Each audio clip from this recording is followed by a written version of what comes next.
Le kgotla le phahameng la dinyewe la Polokwane provinseng ya Limpopo le fanne ka dikahlolo tse boima ho baboebi ba babedi ba tsebahalang le ba qosuwa mmoho le bona nyeweng ya polao.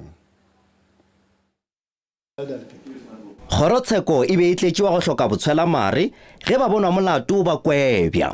Borakgwebo Makgato le Joshua Hlako ga mmogo le Khumbelo Mapirimisa ba lahletšwe kgolegong mengwaga e 22 mongwe le mongwe go molato wa polao le ye mene ya tlaleletšo ya go šitiša toka. Makgato, Hlako le Makgato ba kwebilwe gape mengwaga ye 7 mongwe le mongwe go molato wa go thupa.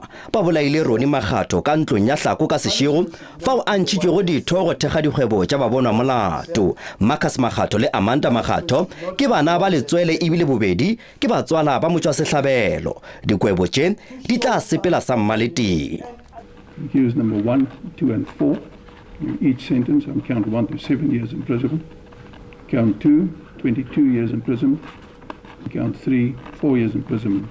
Lekala la botšhotšhisi bja bosetšhaba le laetšwe ke kgorotsheko go se phare ka molato Gabriel Matle ga mmogo le Matume Seboni bao ba kgathile go tema go polao ye ka ge ebile ditlhatse tša mmušo.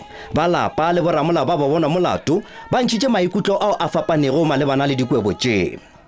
Re le ba lapa re tloa re thabile ebile re re Modimo o a phela ebile re re ga o na le šepela bošego and ga o na wa leng ka godimo ga molao.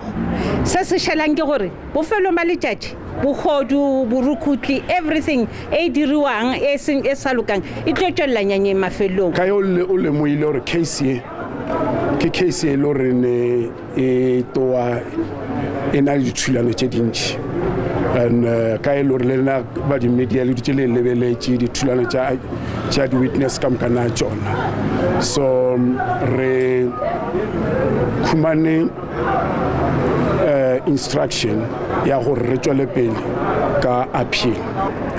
Ba lapa la bomotswa sehlabelo Makgato ba re ba na le lehutšo leo le kakago le gonone gore ka le lengwe la matšatši ba tla hwetša mašaledi a gagwe gomme ba kgona go mmoloka ka seriti. La ke Koketšo Motabo wa ditaba tša SABC Polokwane High Court.